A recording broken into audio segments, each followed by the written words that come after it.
Yo, c'est Altosan et aujourd'hui on se retrouve pour la première vidéo de 2020, sauf si on compte l'intro, mais bref, la première grosse vidéo de 2020, la voici. Et aujourd'hui, comme t'as bien pu le voir au titre, on va parler encore une fois, et je pense que ça sera le dernier parce que c'est le dernier que j'ai dans mon stock, on va parler d'un foreshadowing de plus de 10 ans disponible dans l'attaque des titans et qui, comme d'habitude, peu de personnes ont remarqué. C'est parti.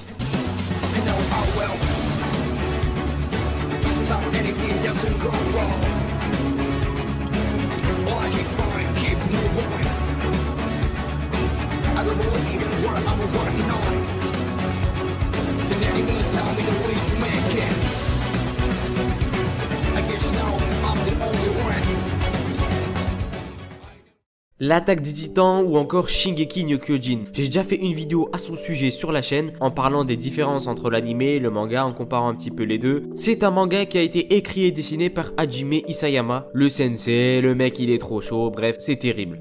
Avant de commencer quoi que ce soit, il faut que tu saches que là il va y avoir du spoil comme jamais sur les derniers chapitres qui sont arrivés. En gros, chapitre 122, chapitre 123. Parce que le foreshadowing que je vais te montrer date de 10 ans, c'est-à-dire est rattaché dès le début de l'œuvre à ce qui se passe dernièrement dans les derniers chapitres. Je fais cette vidéo la foreshadowing parce que j'ai vu que les vidéos foreshadowing sur One Piece que je vous avais montré il y a peu de temps de cela vous avez extrêmement plu et je me suis dit bah autant vider mon stock. Voici le dernier foreshadowing que j'ai découvert récemment, tranquillement je vous le montre et comme ça après sur la chaîne on passe à autre chose et on refait des vidéos un petit peu plus classiques. Et donc c'est parti pour un foreshadowing datant de plus de 10 ans.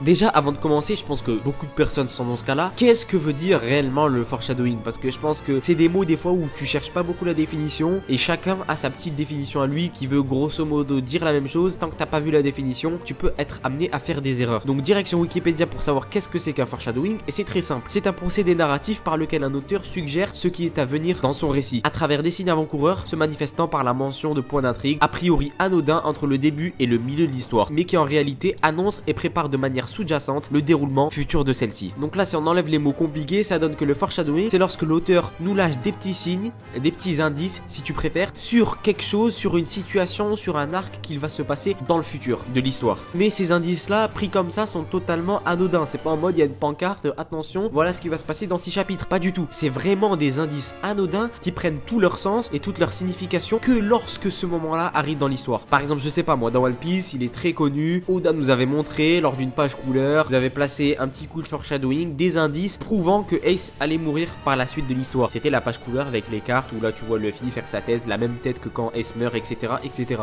Mais cette page couleur là on l'avait pas remarqué. C'est uniquement avec la mort d'Ace qu'on a pu découvrir la vraie signification qui se cachait derrière cette image là. Donc là je pense que tu commences à comprendre qu'est-ce que veut dire le foreshadowing. Il faut savoir que Hajime Isayama est un auteur qui utilise du foreshadowing lors de son histoire. Il en a déjà fait à plusieurs reprises, certains sont listés sur internet, je t'invite à aller les regarder si t'en as pas conscience, mais Hajime Isayama est un auteur qui utilise du foreshadowing. Mais aujourd'hui, on va s'intéresser à un foreshadowing, mais que, alors là, peu de personnes ont remarqué et que même moi j'ai failli pas remarquer, heureusement que l'enquête a été menée jusqu'au bout. Un foreshadowing, comme tu as bien pu le voir au titre, datant de 10 ans.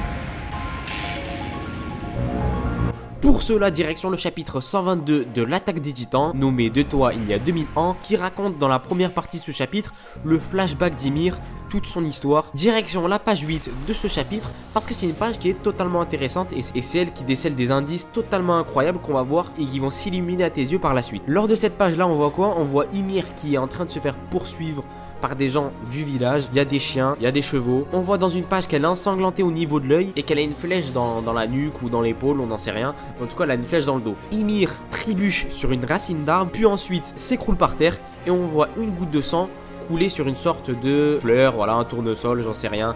Bref, une sorte de fleur avec une base ronde et des pétales par la suite. Ensuite de cela, on voit vraiment Ymir cette fois-ci avec une case recentrée sur sa tête, en train de pleurer et de lever les yeux au ciel. Bon, jusqu'à là, c'est normal.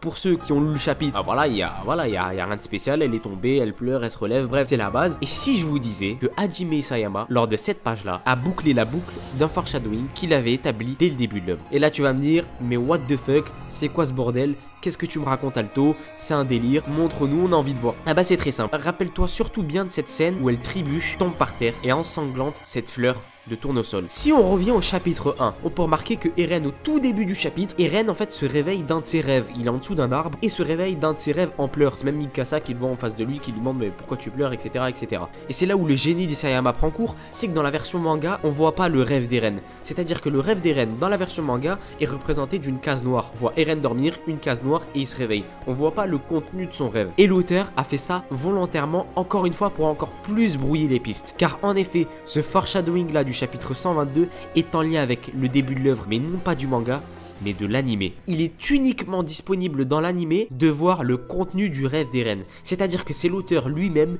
qui a fait en sorte de ne pas divulguer les informations dans son manga, mais qui les a divulguées à ceux qui réalisent l'animé afin qu'ils le montrent aux visionneurs, aux lecteurs, etc. C'est un truc de fou. Et si on voit le contenu du rêve d'Eren, on voit que c'est plusieurs images qui se succèdent très rapidement. Donc voilà, on voit des titans, bref, c'est un peu le bordel, on voit des choses, etc., etc., etc. Mais si on ralentit un petit peu le rêve d'Eren et qu'on le prend image par image, on peut apercevoir, bah oui, en effet, encore une fois, tu le vois arriver, on voit exactement la même fleur qui a été ensanglantée par la suite par Ymir dans son flashback. Et qu'arrive-t-il à cette fleur avec la base ronde et les pétales? En effet, elle devient ensanglantée. C'est quand même incroyable, ça veut dire que dès l'épisode 1, l'auteur uniquement dans l'animé, parce qu'il n'y a que lui qui a pu le dire à l'animé de le réaliser, personne d'autre pouvait le réaliser à part lui, il n'y avait que lui étant l'unique écrivain et dessinateur de ce manga qui savait ce qui allait se passer 10 ans plus tard pour l'échelle du manga et 6 ans plus tard pour l'échelle de l'animé, parce que l'animé a été sorti en 2013. Donc il y a uniquement lui qui pouvait savoir ces informations et c'est uniquement lui qui a pu les dire au réalisateur de l'animé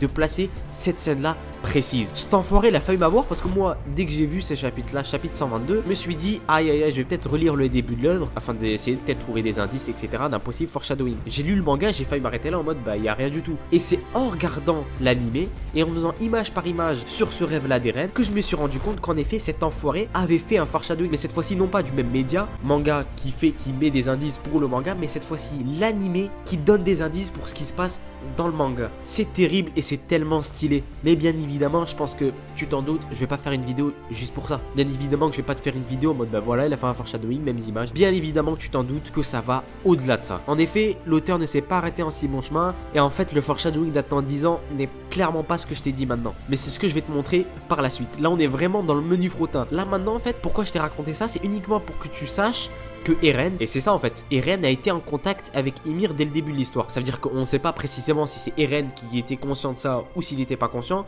Je pense que clairement il n'était pas conscient, mais il a vu le flashback d'Ymir, ou il a vu en tout cas certains passages du flashback d'Ymir dans son rêve. C'est une preuve établie, c'est un fait, on le voit. Mais il y a quelque chose d'autre en fait vraiment qui va fermer la boucle de ce foreshadowing datant de plus de 10 ans. C'est un élément que personne n'a vu. Mais vraiment quand je dis personne, c'est que personne n'a vu, parce que personne n'en tient compte en fait. Dans un chapitre, déjà que certaines cases passent inaperçues, il y a quelque chose qui passe encore plus inaperçu que cela, c'est les titres des chapitres. Sérieusement, de toi à moi, et même moi ça m'arrive, qui se rappelle des titres du chapitre? Le titre du chapitre, tu le lis et à la fin du chapitre, tu l'as déjà oublié en fait. C'est un truc qui est écrit du point de vue de l'auteur. C'est l'auteur qui choisit un titre pour son chapitre et tu dois le lire du point de vue de l'auteur. Quand tu lis le titre d'un chapitre, c'est comme si l'auteur te l'écrivait à toi, pas un personnage qui le dit. C'est bel et bien l'auteur qui l'écrit à sa place. Sauf que Hajime Isayama a d'autres cartouches dans son sac et le petit enfoiré nous a caché bien plus de choses que cela. Car le titre du chapitre 1 sorti en 2009, le premier chapitre du manga L'attaque des titans, est nommé Pour vous dans 2001. Donc là quand les personnes regardent ça, ils se disent bon voilà c'est un titre de chapitre totalement normal, c'est l'auteur qui l'écrit, etc. Or pas du tout. Ce titre de chapitre là, ce n'est pas l'auteur qui l'écrit, enfin si c'est l'auteur qui l'écrit, mais ce n'est pas de son point de vue qu'on doit le lire, mais bel et bien du point de vue d'Ymir. C'est Ymir qui, dès le chapitre 1, parle à Eren en disant « pour vous dans 2001 ». C'est un dialogue d'Ymir qui parle à Eren et qui lui transmet sa volonté dès le début de l'œuvre. En fait, Eren, quand il reçoit le flashback d'Ymir lors de son rêve, il reçoit sa volonté qui est exprimée lors du chapitre « pour vous dans 2001 ». Ymir, il y a plus de 2000 ans de cela, cherche depuis tout ce temps une personne qui puisse la délivrer de ses joues et de toute l'histoire qu'elle a connue et qui a été développée dans son flashback. Et c'est cela qui est illustré dès le chapitre 1 par cette phrase « pour vous dans 2001 ». Elle a parlé à Eren en lui demandant de l'entendre et en lui transmettant sa volonté par le biais de son rêve. Eren inconsciemment a pris connaissance de la volonté d'Ymir dès le chapitre 1. Et cette boucle-là se referme dès le chapitre 122, soit 10 ans plus tard, lorsque le titre du chapitre est « De toi, il y a 2000 ans ». Et cette fois-ci, il faut pas le lire du point de vue d'Ymir, ce titre de chapitre, mais bel et bien du point de vue d'Eren. Ce chapitre 122 titré « De toi, il y a 2000 ans », c'est Eren qui parle à Ymir et qui lui dit avoir entendu sa requête et de ce qu'elle lui a légué il y a plus de 2000 ans de cela. C'est pour cela que dans le même chapitre 122, à la page 35, Eren dit « C'est toi qui m'as guidé jusqu'ici, non ?» Un lecteur lambda qui ne comprend pas ce foreshadowing ne peut pas comprendre la signification de cette phrase. Il se dit « Bah, pourquoi elle m'a guidé jusqu'ici? Je sais pas, on n'en sait rien. » Mais quelqu'un qui prend conscience de ce foreshadowing, il se rend compte que oui, Eren a pris conscience de cela et que c'est bel et bien Ymir qui l'a guidé jusqu'ici. Car dès le chapitre 1, par le titre du chapitre et par le flashback qu'il a subi, Ymir avait déjà légué sa volonté à Eren et cette volonté qui devait aboutir à sa libération, telle que l'on peut apercevoir dès le chapitre 122 et qui est confirmée par cette phrase là, c'est toi qui m'as guidé jusqu'ici, non? Juste en bas de cette page, Eren lui dit tu attendais n'est-ce pas, patiemment. Eren à ce moment là qui n'avait pas conscience au tout début de l'histoire de ce qui lui arrivait et qui recevait un petit peu des images dans ses rêves, cette fois-ci là a pris totalement conscience de ce qui s'est passé, a compris le message d'Ymir et c'est pour ça qu'il est si confiant car il est le seul à comprendre la volonté d'Ymir, celle établie il y a plus de 2000 ans de cela, que quelqu'un puisse venir la délivrer. Ymir n'attendait que cela, il a suffi uniquement de ces mots-là afin pour cette fois-ci avoir un grand plan sur ses yeux comme lors de son flashback, mais cette fois-ci avec les yeux visibles et donc c'est pour cela qu'Ymir n'aimait aucune résistance car c'est ce qu'elle voulait dès le début et ça l'auteur Hajime Isayama nous l'a montré dès le chapitre 1, avec par le biais du rêve d'Eren uniquement disponible dans l'anime et des titres du chapitre uniquement disponibles dans le manga. Ces deux titres du chapitre pour vous dans 2000 ans et de toi il y a 2000 ans ferme la première boucle du manga qui a été ouverte dès le chapitre 1 par la volonté exprimée d'Ymir qui énonce ce titre et fermée dès le chapitre 122 par la réponse d'Eren qui lui dit l'avoir compris, l'avoir entendu et être venu la délivrer. Ce chapitre 122 ferme le cycle qui a été ouvert il y a plus de 10 ans de cela et ouvre la porte du début de la fin de l'œuvre. Et donc là c'est incroyable, beaucoup d'entre vous, je le sais, sont sur le cul, ils se disent putain de merde, c'est totalement incroyable ce qui se passe. Et c'est ça que j'adore, quand je découvre un foreshadowing comme ça te donne en fait une nouvelle lecture de l'œuvre et ça fait monter ton level de compréhension sur ce qui est en train de se passer d'un cran. En tout cas voilà pour ce qui est du plus gros foreshadowing de l'attaque des titans, que ce soit en termes de mise en place, de situation, car ce foreshadowing là amène à la situation la plus importante de tout le manga, la transformation d'Eren. Ce foreshadowing là est aussi le plus espacé de l'histoire de l'œuvre de l'attaque des titans, car il est établi dès le chapitre 1 sorti en 2009 qu'il a été révélé en 2019, soit 10 ans plus tard. Donc voilà, j'espère que ce foreshadowing t'a plu. N'hésite pas à le partager avec tous les fans de l'attaque des titans que tu connais. Je pense que n'importe qui fan de l'attaque des titans qui est à jour sur les chapitres, il va comprendre plus de choses sur l'œuvre et donc ça va être nickel. Sinon moi, Inspecteur Altosan, j'ai clairement vidé mon stock de foreshadowing. Donc si t'aimes bien ce style de vidéo et que t'aimes bien un petit peu les découvertes foreshadowing, etc. qui n'ont pas du tout été vues, mais en tout cas si ça te plaît, n'hésite pas à me le dire en commentaire. Comme ça moi dès que j'en trouve un nouveau bien croustillant, que ce soit sur l'attaque des titans, One Piece ou encore une autre œuvre, je t'en ferai une vidéo. N'hésite pas à liker, à t'abonner comme d'habitude et moi je te dis à plus pour une prochaine vidéo. C'était Altosan, ciao.